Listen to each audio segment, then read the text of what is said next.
আমি চতুর্দিকের আওয়াজ বন্ধ করে দেই, পাখির আওয়াজ বন্ধ করে দেই, পশুর আওয়াজ বন্ধ করে দেই, সিএনজি ড্রাইভার আর অটো ড্রাইভারদের গাড়ি গ্যারেজে জমা দিয়ে দেই, সব দোকানদার ব্যবসায়ীরা যার যার কর্ম ছেড়ে তারা ঘরে ফিরে আসে, চতুর্দিক বন্ধ করে দেই। আল্লাহ বলেন তুমি ঘুমাবা বলে, তুমি ঘুমাবা বলে, তুমি ঘুমাবা বলে তোমার জন্য আমি দু চোখে ঘুম পাড়িয়ে দেই। তোমারে আমি মাথা ব্যথা দেই নাই, তোমারে আমি জ্বর দেই নাই, শক্তি দেই নাই। আজকের রাত এই জ্বর সর্দি থেকে মুক্ত রাখছি, তো আমি আল্লাহ তোমাকে ঘুম পাড়াবো বলে। তোমার মা অসুস্থ, বাবা অসুস্থ, ছেলে অসুস্থ, স্ত্রী অসুস্থ, যদি এমন বিপদের খবর হইতো তাইলে তুমি ঘুমাইতে পারতা না। যদি তোমার পায়ে ব্যথা হইতো, আমি 2 মাস বহু রাতকে রাত আরামসে ঘুমাইতে পারি নাই, আমার পা ভাঙে গেছিল, আমি রাতকে রাত অঝরে কাঁদতাম, আল্লাহ তুমি আমার শিফা করে দাও, সুস্থ করে দাও। তাহলে আমার বন্ধু আল্লাহ বলে বান্দা তুমি ঘুমাবার জন্য আমি রাত বানালাম, আওয়াজ স্তব্ধ করলাম, দু চোখে ঘুম পাড়িয়ে দিলাম।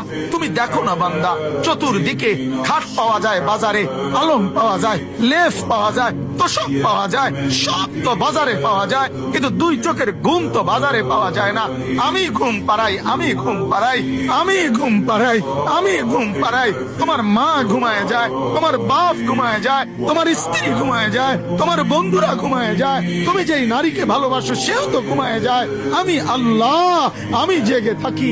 রাত 2টায় যদি তোমার পেশাব করতে উঠতে হয়, বাথরুমের জরুরত হয়, আমি ঘুমাই না, আমি 2 চোখ খুলে দেই, আবার তোমাকে ঘুম থেকে জাগিয়ে দেই। তো আল্লাহ বলেন এত কিছু করি আমি, আমি আমি বিনিময়ে আমি কি একটা সেজদা পাই না?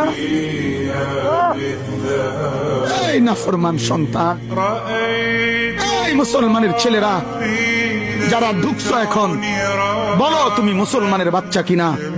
মুসলমানের বাচ্চা যদি হয়ে থাকো, কেন সেজদা করলে না? কেন 1 প্যাকেট বিরিয়ানি খাইতে আসলা? কেন আসলা বেটা? লজ্জা লাগলো না বেটা?